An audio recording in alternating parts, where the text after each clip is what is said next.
ভাগ্যে সীমা নাই, এতে নাকি ভগবান বেশি খুশি হয়েছিলেন। তো আজকে সেই দিন আমরা ভগবানের আরাধনা করব, কিন্তু তার আগে যদি ভক্তের আরাধনা না করি তাহলে তো ভগবানের আরাধনা হবেই না। তো আজকে সেই দিন, প্রতিদিনই আমরা করি, আজকে বিশেষ দিন, যেহেতু আজ মহারাজ পরম পূজ্যপাদ শ্রীল ভক্তিমোদ পুরী গোস্বামী মহারাজ তার বিরহ লীলা করেছেন, তিনি তার অপ্রকট লীলা করেছেন। আজ আমরা সকালবেলা তার বিশেষ আরাধনা করার চেষ্টা করলাম। এখন সেই বাণী পুষ্পাঞ্জলির মাধ্যমে সকলেই আপনারা অংশগ্রহণ করেছেন, ভারী সুন্দরভাবে আমাদের শঙ্করসেন প্রভু আয়োজন করেছেন যাতে সকলে অংশগ্রহণ করতে পারেন। আমাদের দেখে খুব ভালো লাগলো যে সকলে একজনা করবেন না, সকলে মহারাজের চরণে পুষ্প দিয়ে, ফল দিয়ে, ফুল দিয়ে তাঁর চরণে প্রণতি জ্ঞাপন করে আমরা চেষ্টা করেছি। এখনো আবার তার গুণগাথা কীর্তনের মাধ্যমে, তার মহিমা স্মরণের মাধ্যমে আমরা তার চরণে আমাদের বাণী পুষ্পাঞ্জলি নিবেদন করব। তো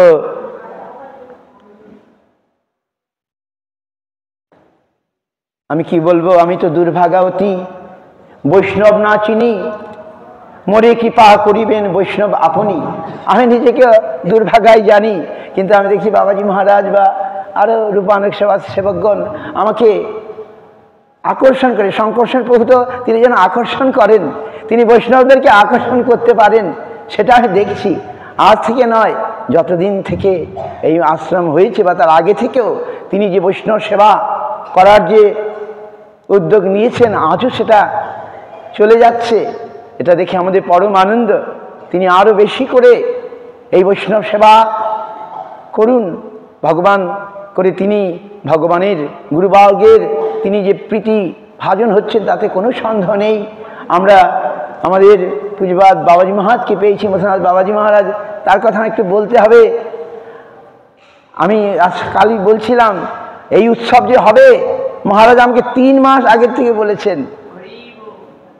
তখন চিঠি ছাপা হয়নি, কিন্তু মহারাজ আমাকে স্মরণ করিয়ে দিয়েছেন যে উৎসব হবে, আপনি নিশ্চয়ই থাকবেন। মহারাজের কথা শুনে প্রাণটা জুড়িয়ে গেছে। তারপরে যখন চিঠি ছাপা হয়েছে, সেটা চিঠি হাতে আসেনি, হোয়াটসঅ্যাপে আমাকে জানিয়ে দিয়েছেন যে আজকে উৎসব হবে, এই তারিখে আপনাকে থাকতে হবে। আবার যখন চিঠি ছাপা হয়েছে, চিঠি পৌঁছে দিয়ে প্রায় এই যে তার, আমি কালকে আমাদের ভক্তদেরকে বললাম যে মহারাজের থেকে আমাদের শিখতে হবে যে কি করে বৈষ্ণবদেরকে আহ্বান করতে হবে, বৈষ্ণবদেরকে কি করে পেতে হবে, সেটা মহারাজ আমাদের শিক্ষা দিচ্ছেন। তিনি যে বলেছেন, আমার মনে হচ্ছে আমি সব কাজ বাদ দিয়ে মহারাজের কাছে যাব, মহারাজের আদেশ পালন করব। বৈষ্ণবের আদেশ পালন করলে, বৈষ্ণবের কথা শুনলে আমাদের মঙ্গল হবেই হবে, কোনো সন্দেহ নেই। তো মহারাজের এইটা আমি আমাদের মঠের ভক্তদিকে বললাম, এইভাবে আমাদের শিখতে হবে। আমি যে উৎসব করব তার কি মানে উদ্যোগ, তার যে কি সেই 3 মাস থেকে এটা আমাদেরও করতে হবে। বৈষ্ণবকে পেতে হবে, বৈষ্ণবকে একবার বললে হবে, তাকে বার করে তাকে টেনে আনতে হবে। তো মহারাজ শিক্ষা দিলেন। আজকে আপনারাও সকলেই ভাগ্যবান যারা এই রূপানুগ সেবাশ্রমে যোগদান করেছেন বা ব্রত করেছেন। এরই মাধ্যমে আমরা আমাদের যদি এই ব্রত মানে কি, সাধু সঙ্গে কাল যাপন, সাধু সঙ্গ থাকলেই আমাদের ব্রত হবে, নাহলে ব্রত হবে না। সাধু সঙ্গে থাকলে সাধু আমাদেরকে মার্গদর্শন করবেন, সাধু আমাদের পথ দেখিয়ে দেবেন, তবে তো আমাদের ব্রত হবে। এই জন্য অনেক ভক্ত, আজ আমাদের দেশ বিদেশ থেকে আজ কত ভক্তরা এই দামোদর ব্রত করতে ছুটে এসছেন। কোথায় না, এই বৃন্দাবন ধামে, এই ব্রজধামে ব্রজবাসীগণের কাছে থেকে এই ব্রত পালন করতে পারলে অনেক অনেক গুণ ফল বেশি হবে উন্নত করার রাজ্যেও। তো যাই হোক, আমি এখন সময় নেব না। তো আজকের এই বিরহ তিথি আমরা শুনেছি যে আবির্ভাবের চেয়ে বিরহ আরো বেশি আমাদের মঙ্গলজনক, কারণ বিরহ মানেই তার স্মরণ তিথি। আজ আমরা তাকে স্মরণ করব। কাকে স্মরণ করব? যিনি আমাদেরকে নিয়ে যাবেন ভগবানের পাঁচ পদ্মে, সে গুরু পাঁচ পদ্ম, তাহলে তিনি কত ইম্পর্টেন্ট, তিনি কত প্রয়োজনীয়। শ্রী রূপ গোস্বামী বললেন না, নরোত্তম দাস ঠাকুর বললেন, শ্রীরূপ মঞ্জরি পদ সেই মোর সম্পদ, সেই মোর ভজন পূজন, কতখানি গুরুত্ব তিনি দিলেন দেখুন, সেটাই সব। ভক্তিময় ঠাকুর বললেন, রাধা ভজনে যদি মতি নাহি ভেলা, কৃষ্ণ ভজন তব অকারণে গেলা। আমরা যদি উঁচু করে দেখি গুরুপাদ পদ্ম হচ্ছেন রাধারানী, আমরা যদি উঁচু করে দেখি, প্রভুপাদ বলেছেন, তাহলে দেখব রাধারানী হচ্ছেন গুরুপাদ পদ্ম আমার কাছে। তিনি কৃষ্ণ সেবা করতে পারেন, তার সেবা করলে সেটা কৃষ্ণের কাছে চলে যাবে, এইরকম, তাই তো? গুরুপাদ পদ্ম সম্পর্কে আমাদের রূপানুগ গৌড়ীয় সম্প্রদায়ে যেভাবে বলা হয়েছে, আমি জানি না অন্য সম্প্রদায়ে এত বলা হয়েছে কিনা। গুরুপাদ পদ্ম হচ্ছেন জলের মতো, আর শিষ্য হচ্ছে পদ্মের মতো, আর সূর্য কৃষ্ণ হচ্ছেন সূর্যের মতো। শিষ্যরূপ পদ্ম যদি গুরুপাদ পদ্ম জলে অবস্থান করে, তাহলে কি হয়? সে বিকশিত হয়, প্রস্ফুটিত হয়, ভগবান কৃষ্ণরূপ সূর্যের আলোকে সেটি সুন্দর রূপে ফুটে যায়, তাই নাকি? আর সেই পদ্ম যদি জল থেকে বিচ্যুত হয়ে যায়, তাহলে কি হয়? সূর্যের তাপে সেটা শুকিয়ে যায়, নষ্ট হয়ে যায়। আহা, সূর্যের তাপ তাকে রক্ষা করতে পারে না।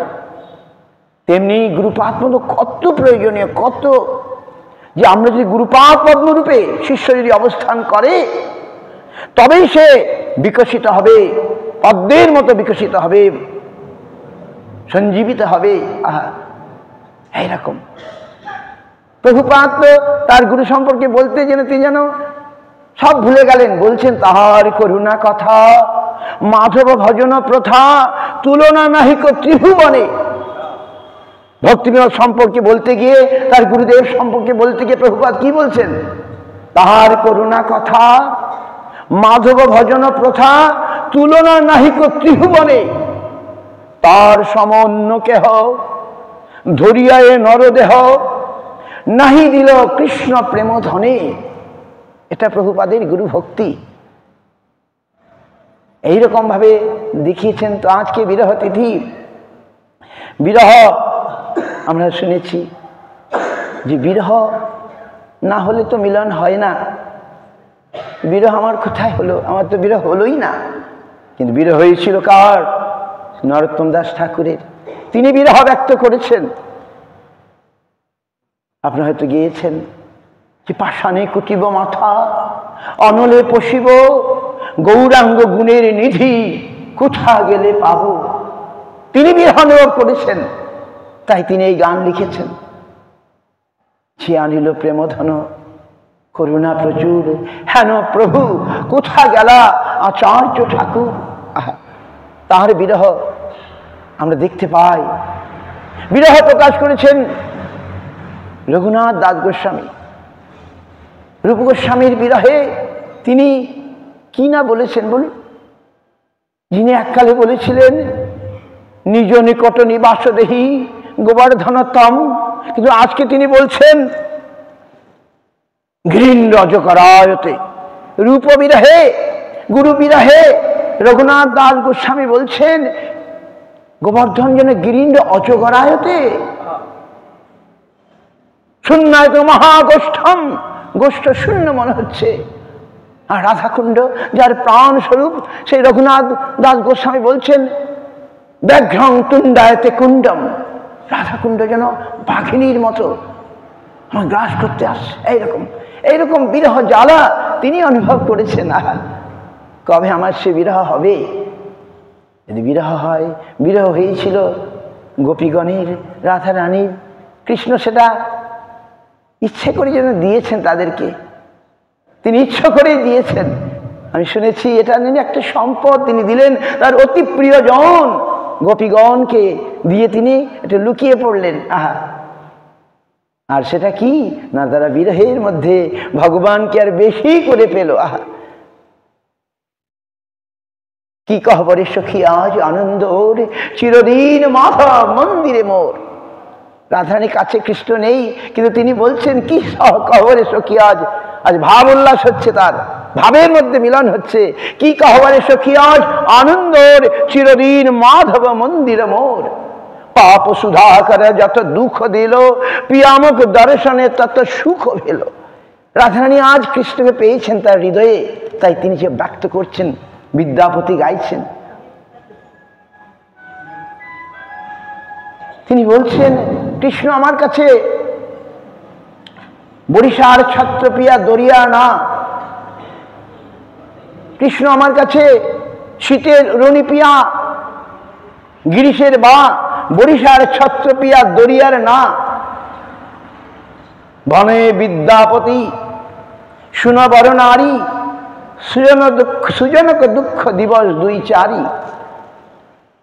তো এইভাবে বিরহের মধ্যেও আজ আমরা এই যে মহারাজের দিব্য গুণাবলীর যদি কীর্তন করতে পারি, যদি তার স্মরণ করতে পারি, তাহলে মহারাজের সঙ্গে আমাদের মিলন হবে। এর জন্যই মনে হয় একে বলা হয় উৎসব। নাহলে বিরহ তো দুঃখের উৎসব না, দুঃখের মধ্যে একটা মিলন যদি হয় তাহলে সেটা হয়তো আনন্দজনক হতে পারে, সেটাই মহা মহোৎসব হতে পারে। তো আজকে সেই রূপানুক সেবাশ্রমে মহারাজ এবং সেবকগণ এই উৎসবের আয়োজন করেছেন। মহারাজগণ আমাদের প্রধান বক্তা এসে আছেন।